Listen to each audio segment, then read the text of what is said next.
Ребята собрались на прогулку. И в путь дорогу дальнюю, дальнюю. Всем привет, с вами Купидидос. Было дело где-то год назад, а может чуть меньше. Я обещал вам, если видео про покупку яхты наберет 250 лайков, я обязательно расскажу, как мы перегоняли яхту из Хорватии, да, какие документы оформляли, что делали. Расскажу об этом в отдельном репортаже. Видео, конечно, давным-давно набрало все необходимые лайки, но я его все не снимал и не снимал. А все почему? Потому что не было оказии, не было понимания, какой видеоряд запустить, поэтому видео и не было, да, за что прошу прощения, но сейчас это видео как раз таки я и записываю. У нас случилась оказия, мы сейчас занимаемся ровно тем же, что и делали буквально 1,5 года назад с нашей яхтой. А именно мы сейчас перегоняем лодку одного из наших подписчиков. Кстати говоря, берите пример. Перегоняем как раз из Марины Трагир. Из Марины Трагир сейчас идем на таможню в Сплит первым этапом. И после этого уже пойдем непосредственно в Черногорию, в Котор. И будем снимать все этапы, что нужно делать. Сейчас мы встретимся с брокером и все с ним обсудим, дальнейшие наши действия и шаги. Ну что же, пока мы идем на таможенный пирс, меняем название на ходу. Прям ощущение, что мы какие-то прям пираты или контрабандисты, потому что решили поменять номера и поменять сразу название где-то в пути, как в фильмах показывают. То есть ощущения те еще. Ночью не стали делать ничего, потому что дождь был. Вот сейчас пока есть окошко, быстренько все приклеим, сменим флаг. И в путь дорогу дальнюю, дальнюю. Вот так вот снимается номер названия.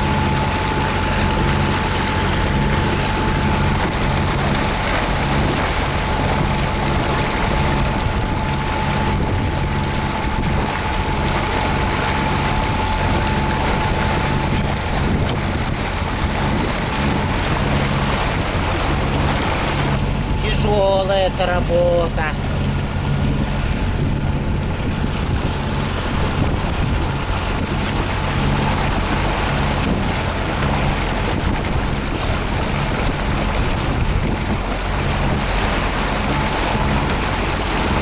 В общем, сейчас мы клеим черновик, потому что мы не можем оттереть начисто. Выяснилось, что на лодке нет ацетона, поэтому как получится.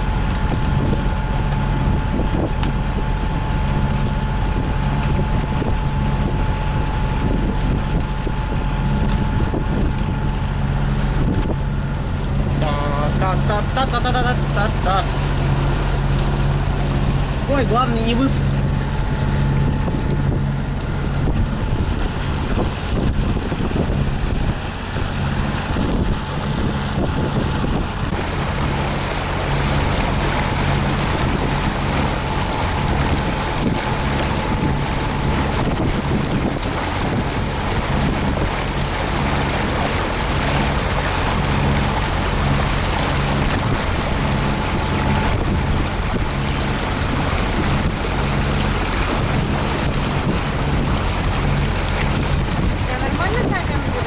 Я думаю, да?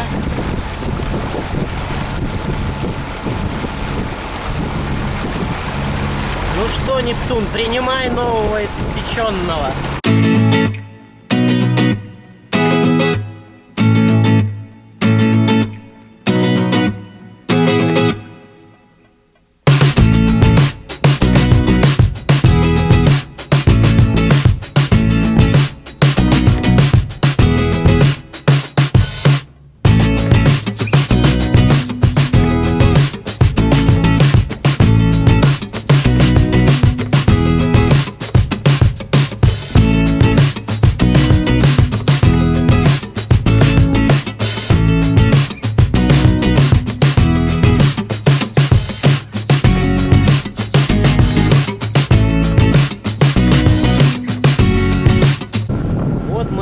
оформили экспорт, сделали буквально несколько движений.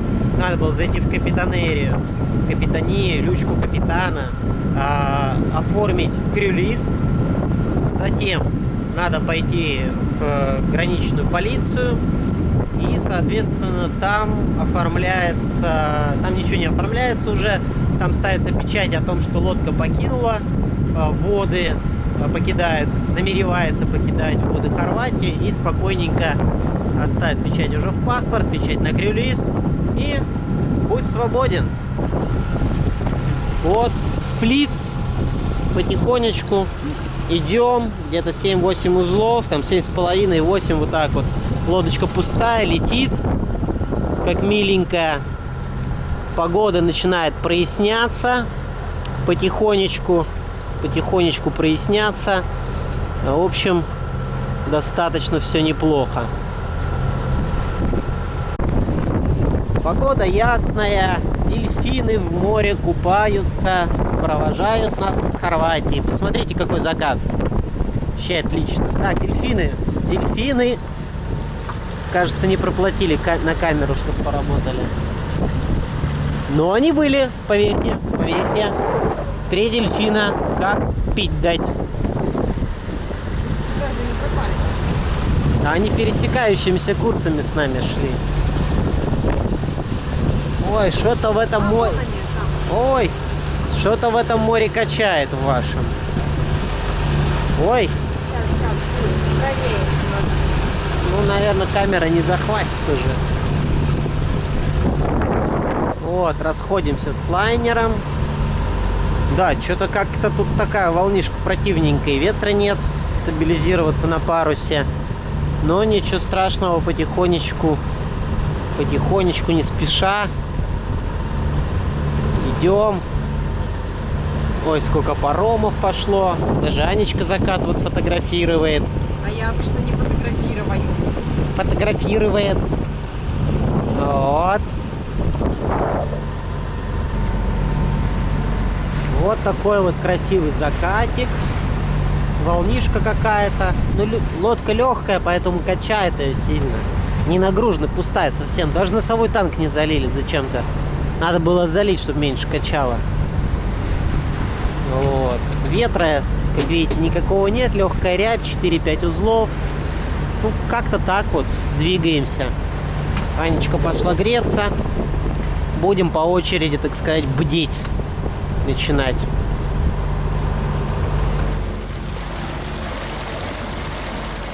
Ну что же, пока идем в переходе, давайте расскажу вам небольшую историю. К сожалению, в органах исполнительной власти хорватских снимать нельзя. Но что же мы сделали? Первым этапом делается запрос в Черногорскую управу поморской сигурности Горано. Он оформляет все документы, при этом ему надо обязательно смотреть лодку, поэтому он приедет к вам в командировку, все это осмотрит. После этого документы готовы, нужно съездить, забрать и оплатить все это дело на почте. К сожалению, через банк платежи в Черногории не принимаются по этому поводу. Вот такая вот история. Но благо это все недалеко от Хорватии, все это решаемо. Соответственно, если у вас есть какие-то сомнения и трудности, также пишите мне в личку, я порекомендую вам агента, который сможет взять эти все дела на себя. Далее приезжаем в Хорватию уже с документами на лодку, меняем название, вешаем черногорский флаг, идем на таможенный пирс, там должен быть шпедитор уже, соответственно, вас поджидать.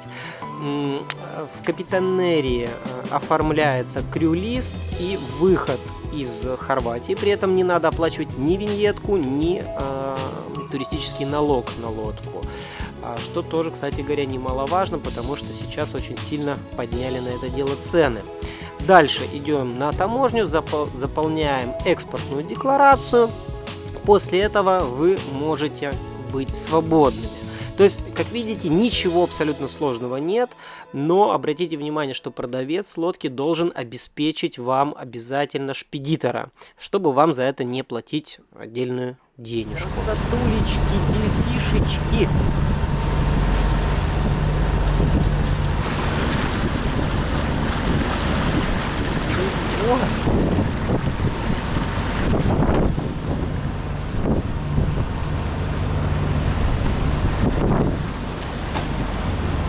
Ой, красавчики.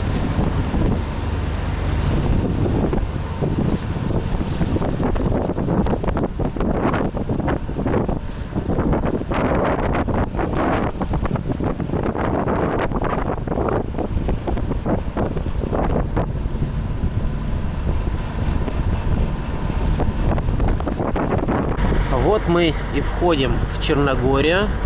Самое, так сказать, начало. Вот здесь остров-крепость Мамула.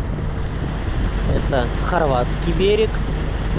И вот такой вот пролив, который заводит нас в Бока-Которский залив.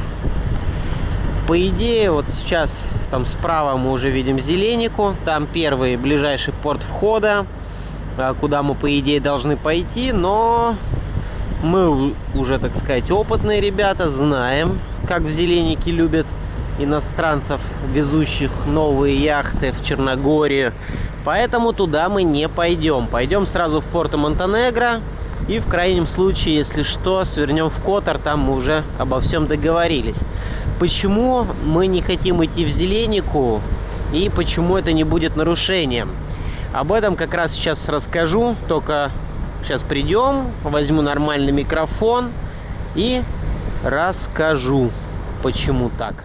Итак, почему нам не надо оформляться именно в Зеленике, а мы можем пройти дальше? В Черногории так сложилось, что портом входа является также и Котор, и Порто-Монтенегро. В Котор приходят лайнеры, а Порто-Монтенегро является центральной, ну, по крайней мере, пока центральной мариной этой страны. Поэтому нам не обязательно зацикливаться на Баре или Зеленике. Почему же мы не пошли в Зеленику? В прошлый раз, когда мы перегоняли еще свою лодку, выяснилось, что в Зеленике, оказывается, не столь грамотные, не столь подкованные служащие. В Черногории существует закон, про который я вам тоже уже рассказывал, что иностранный гражданин, приобретая лодку, не платит НДС и не платит таможенных сборов. А в Зеленике в прошлый раз об этом не знали, и мы туда пришли ночью, и сложилась очень долгая, длинная история. То есть господин полицейский нам проштамповал паспорта о том, что мы можем посетить данную страну, Черногорию, но потом почему-то он усомнился в том, что мы можем пригнать сюда лодку впервые вновь под черногорским флагом и так далее и тому подобное, и решил позвонить своему товарищу из таможни, разбудил его, и тот сказал, что нет, все-таки надо платить и так далее и тому подобное. В общем, даже не поленился, приехал. Долго мы с ним часа 3, наверное, обсуждали, потом пришли к выводу, что ночью мы проблему не решим, поэтому мы спокойненько вышли в город, лодка осталась на таможенном пирсе, скачали все еще раз законы на черногорском языке с официальными ссылками, и в итоге все-таки в таможенном законодательстве мы обнаружили несколько ссылок, ссылающихся друг на друга статей. Ну, знаете, как это бывает в кодексах. Если вам надо то-то посмотреть и то-то, и так далее и тому подобное. В общем, 5-6 ссылок надо было пройти. И мы в итоге смогли подобраться к этому вопросу. Утром, когда пришел начальник, мы уже, соответственно, долгими разговорами в течение 2 или 3 часов в итоге смогли объяснить и довести до его сведения, что действительно мы ничего не должны платить. И в итоге позвонили уже из Подгорицы, потому что мы подняли на уши и нашего регистратора Горана, и капитанерию, и, в общем, все морские власти, потому что они напрямую не хотели общаться. Таможенники говорят, мы не будем общаться с ними, они не имеют отношения к нам. И таможенник утверждал, что 25 лет он работает на этом посту, хотя стране всего 11 лет было на тот момент. Ну, в итоге позвонили из Подгорицы, и конфликт был исчерпан. В итоге мы, естественно, согласно закону, ничего не оплачивали и спокойненько покинули данный таможенный пост и пошли дальше, уже по своим делам. Ну что же, вот такая вот история, она, конечно, очень сжата и кратко, без красок. Тем временем мы подошли к Порто-Монтенегро и запустили процедуру оформления входа.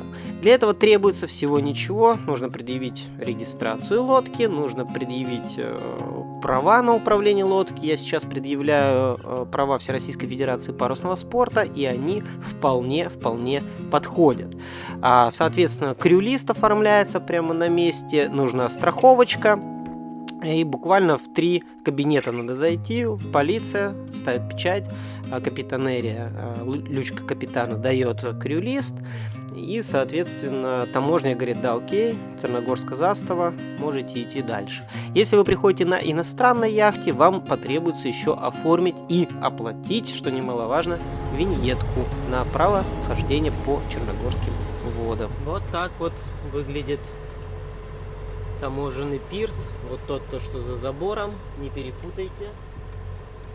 До забора вставать нельзя, до оформления границы. Поэтому приходите и вот к заборчику, пожалуйста. Здесь уже такой ожидающий гостевой. И вот эта заправка. Ребят, если вам было бы интересно, чтобы я взял интервью владельца лодки о том, как он выбирал, почему выбрал именно эту лодку, какие он прошел процедуры, что делал, куда бежал и как все это произошло, какие у него эмоции, как он купил эту яхту, то пишите об этом в комментарии. И если интерес будет достаточно высокий, я обязательно приложу все усилия, чтобы взять у него интервью. Вот такая вот достаточно простая история перегона лодки, если вы купили ее в Хорватии и едете в Черногорию. Ну что же, если будут вопросы, пишите их в комментарии. Не забывайте подписываться на канал и поставить колокольчик, чтобы приходили уведомления. Подключайтесь к группам в Фейсбуке, ВКонтакте и хороших путешествий, ребят!